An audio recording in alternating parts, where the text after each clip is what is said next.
लोकसभेचा निकाल लागल्यानंतर आता एनडीएचं सरकार स्थापन होणार आहे. यात चंद्राबाबू नायडू यांच्या टीडीपी आणि नितीश कुमार यांच्या जेडीयूची भूमिका महत्वाची म्हणजेच किंग मेकरची असणार आहे. चंद्राबाबूंच्या टीडीपीचे 16 आणि नितीश कुमार यांच्या जेडीयूचे 12 खासदार आहेत, तर भाजपकडे 240 खासदार. काही अपक्ष मिळून 272चा आकडा एनडीएनं गाठलेला आहे. पण हे सर्व शक्य होतंय ते या दोन पक्षांमुळे. पण ज्या टीडीपीची मदत भाजपा आज घेतेय त्या टीडीपीचा इतिहास तुम्हाला माहितीये का? याच चंद्रबाबू नायडूंनी अटल बिहारी वाजपेयी सरकारला पाठिंबा दिला होता आणि त्यांच्या लोकसभेतल्या भूमिकेमुळे भाजपाचं सरकार कोसळलं होतं. भाजपाचे जुने कार्यकर्ते कदाचित अजूनही हे विसरू शकलेले नसतील. आज चंद्रबाबू नायडू हे पुन्हा एनडीए मध्ये भाजपासोबत सरकार स्थापनेमध्ये आहेत. पण हे सगळं करत असताना त्यांच्या मागण्या देखील भरमसाठ आहेत. त्या पूर्ण करण्याचं आव्हान हे खरं तर भाजपासमोर आहे. नाहीतर तो 25 वर्षांपूर्वीचा कटू अनुभव भाजपाला येण्याची चर्चा देखील सुरू झालेली आहे. काय झालं होतं नेमकं त्यावेळी? भाजपा आणि टीडीपीचे मागच्या काही वर्षांपासूनचे संबंध कसे आहेत या व्हिडिओमध्ये पाहणार आहोत. नमस्कार, मी प्रदीप आणि आपण पाहताय बखर लाईव्ह.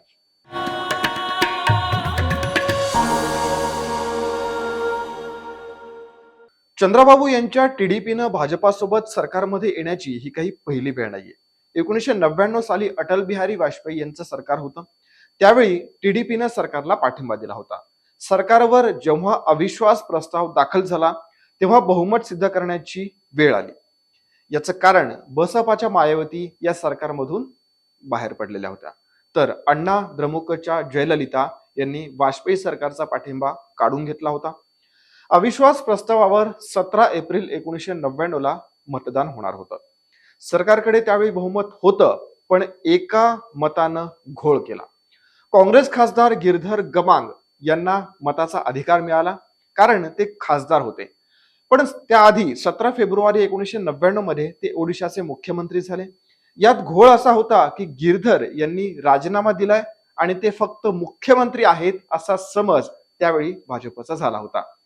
तर आपले मुख्यमंत्री हे खासदार देखील आहेत याची पूर्ण जाणीव काँग्रेसला होती.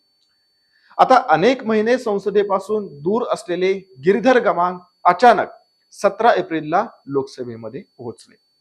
लोकसभेचं सभापतीपद चंद्रबाबूंच्या टीडीपीकडे त्यावेळी होतं. सभापतींनी आपल्या अधिकाराचा वापर केला आणि गमांग यांना मतदानाची परवानगी दिली. हे एक मत सरकारच्या विरोधात गेलं आणि अटल बिहारी वाजपेयी यांचं सरकार कोसळलं. त्यावेळी सरकारच्या बाजूनं 269 तर सरकारच्या विरोधात 270 मतं पडली.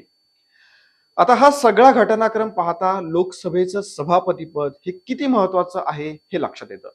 हेच सभापतीपद टीडीपीला हवं आहे. संसदीय लोकशाहीत सभापती पदाला महत्वाचं स्थान आहे. लोकसभा डॉक्स nic.in या वेबसाईटवर सभापती पदाबाबत काय म्हटलंय बघा. संसदेचे सदस्य आपापल्या मतदारसंघाचं प्रतिनिधित्व करतात. सभापती सभागृहाच्या पूर्ण अधिकाराचं प्रतिनिधित्व करतात. ते ज्या सभागृहाचं अध्यक्षपद भूषवतात त्या सभागृहाची प्रतिष्ठा आणि शक्ती यांचं ते प्रतीक आहे.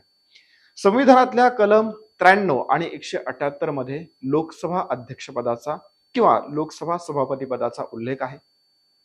संसदेच्या अधिवेशनाच्या दरम्यान लोकसभा अध्यक्षाला किती अधिकार असतात ते दिसून येतं. यात विधेयकावर चर्चा असेल, मतदान असेल, सभागृह कधी स्थगित करायचं, कसं चालवायचं हे सर्व अधिकार लोकसभेच्या सभापतीचे असतात.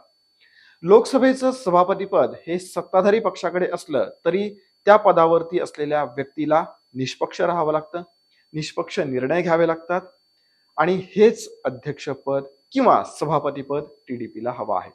या माध्यमातून सरकारवर नियंत्रण ठेवण्याचं काम करता येणार आहे. म्हणजे हे सरकार एनडीएचं आहे. भविष्यात भाजपसोबत काही मतभेद झाले तर चंद्रबाबू भाजपा सरकारचा पाठिंबा काढू शकतात. लोकसभा अध्यक्षपदाची ताकद त्यांच्याकडे असेल तर उद्या ते सरकारला बहुमत सिद्ध करायला सांगू शकतात. सदस्यांना पक्षात किंवा विरोधात मतदान केलं तर त्याला निलंबित करण्याचा अधिकार हा सभापतीकडे असतो. 2002 मध्ये गुजरात दंगल झाली तेव्हा चंद्रबाबू नायडूंनी मोदींच्या मुख्यमंत्री पदाचा राजीनामा मागितला होता. या संदर्भात टीडीपीनं हिंसाचार थांबवण्यात आणि जातीय दंगलीतील पीडितांना मदत करण्यात अपयशी ठरल्याबद्दल मोदींच्या विरोधात ठराव देखील मंजूर केला होता. आता हे झालं चंद्रबाबूंचं. आता मोदींचं काय मत होतं बघा. मोदींनी आंध्र प्रदेशात 2019 साली एक भाषण केलं होतं. आपल्याच सासऱ्यांच्या पाठीत कसा खंजीर खुपसला हे सांगत मोदींनी नायडूंवरती टीका केली होती. यासह विविध मुद्द्यांवरून मोदींनी नायडूंवरती हल्लाबोल केला होता. आता त्यांच्या याच भाषणाच्या क्लिप्स सध्या व्हायरल होत आहेत. साधारणपणे नरेंद्र मोदी दिल्लीत आल्याच्या नंतर म्हणजेच गुजरातच्या मुख्यमंत्री पदानंतर पंतप्रधान बनल्यानंतर नितीश कुमार आणि नायडू यांच्यातले भाजपसोबतचे जे काही संबंध आहेत ते कटू झाले. 2014 मध्ये नरेंद्र मोदी पहिल्यांदा पंतप्रधान झाले तेव्हा चंद्रबाबू नायडू आणि नितीश कुमार भाजपाच्या विरोधी छावणीत होते आणि आता लोकसभा निवडणुकीपूर्वी ते एनडीए मध्ये परतले. नितीश कुमारांनी तर दल बदलू भूमिकेचा आतापर्यंत रेकॉर्डच केलाय असं म्हणता येईल.